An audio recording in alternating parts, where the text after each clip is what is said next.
What's going on, guys, and welcome back to another video. Hopefully you're having a wonderful Wednesday, but let's get into the daily news report, the stimulus check updates, and the infrastructure package news. So today, President Biden is speaking in front of a joint Congress to address his infrastructure package and hopefully sell some of Congress on why they need to jump on board and support his plan. Democratic Congressman Richard Neal, who's the chairman of the House Ways and Means Committee, is proposing an $8,000 tax credit for parents for childcare expenses. We also know Senator Josh Hawley, who's a Republican. He would like to provide $12,000 per year to parents in addition to Richard Neal's bill. Democrats want to pass an extension of the $3,600 child tax credits in this upcoming infrastructure package. People on Social Security are actually up in arms, and it's not just Social Security. Anybody without children are furious over why parents are getting all the relief, all the stimulus, and everyone else is getting almost nothing. Right now, people on Social Security are saying we only got a 1.3% cost of living adjustment, and that doesn't even keep up with our current inflation.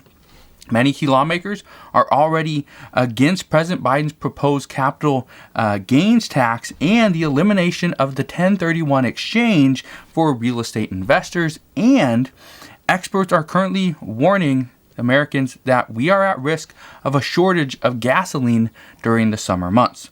So again, hopefully you're having a wonderful evening, wonderful day here on Wednesday. If you are, go ahead, smash that like button. It does help out the channel, but I always like to see that you're having a great day.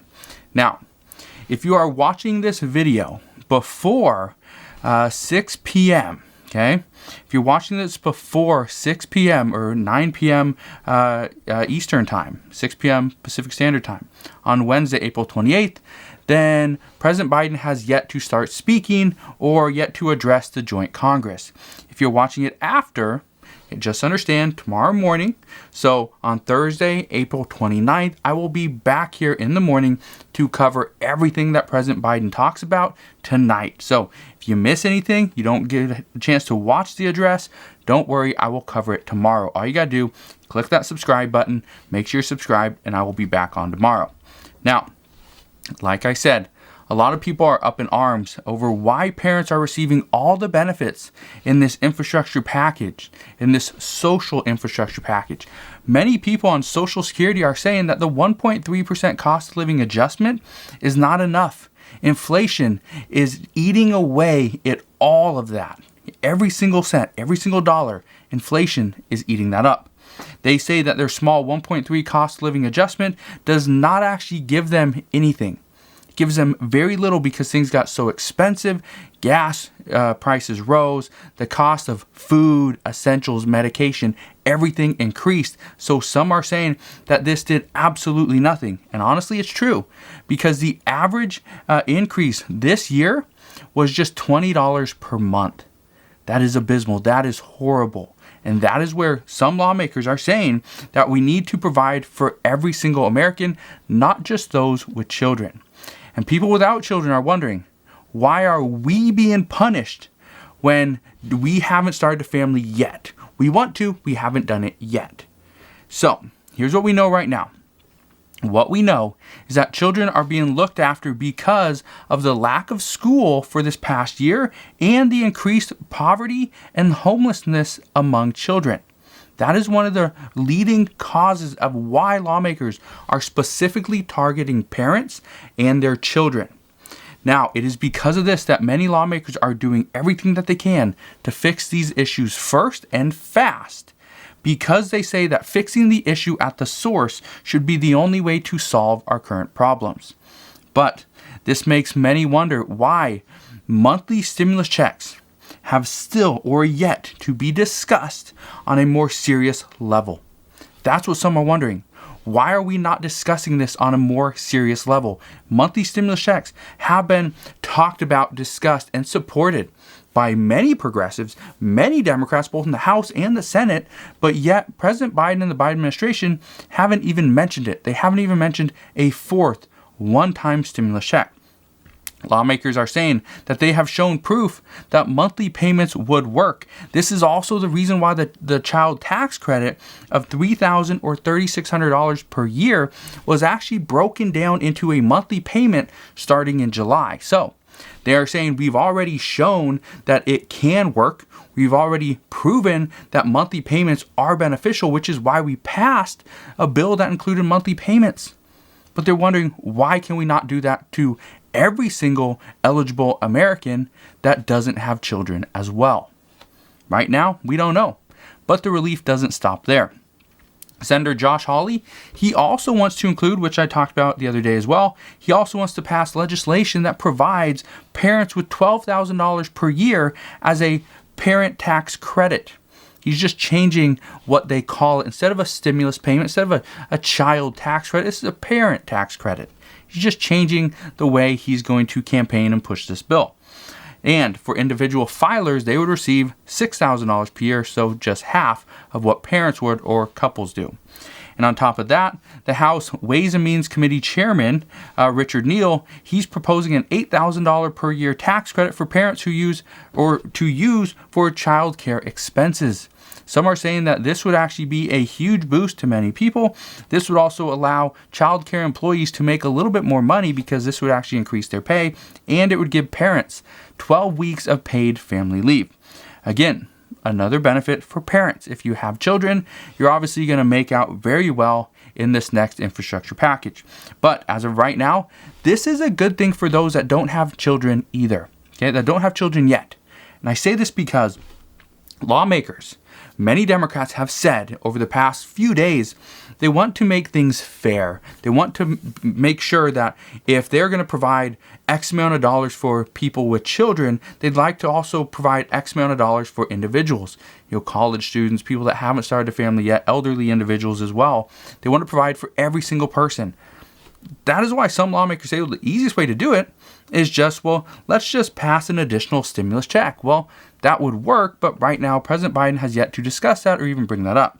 So, right now, having more for parents is most likely going to entice lawmakers to come up with other proposals that will also give other people benefits as well. So, hopefully this is the case because honestly, every single person needs help, not just those with children.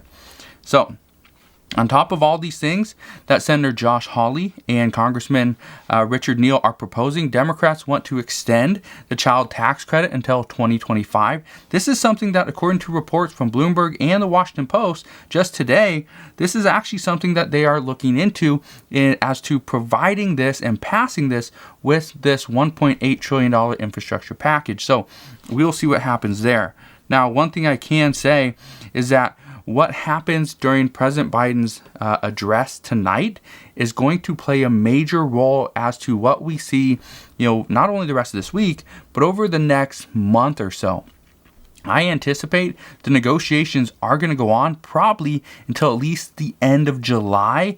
They might even get pushed into August. And if they do, we know Congress is supposed to go on recess in August, but chances are if something like this big doesn't get passed, President Biden might push Nancy Pelosi and Senator Schumer to say, hey, let's keep Congress in session. Let's get this worked out. Let's get it negotiated, and then you can go on recess. That's going to make a lot of congressmen and women extremely upset, but that might be what happens. So we will see what happens there.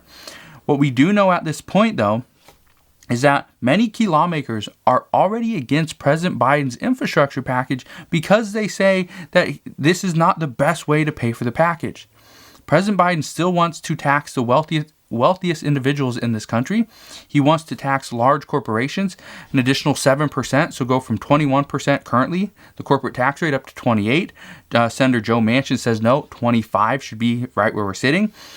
President Biden wants to implement a capital gains tax as well that would make any individual making over $1 million per year, they would have to pay around 40% of their profits. So that's going to eat into that, especially if you're a stock trader, investor of any kind. This is going to be pretty big there. He is also, as of right now, according to Bloomberg just this afternoon, he is actually talking about eliminating the 1031 exchange for any person that makes over $500,000 per year.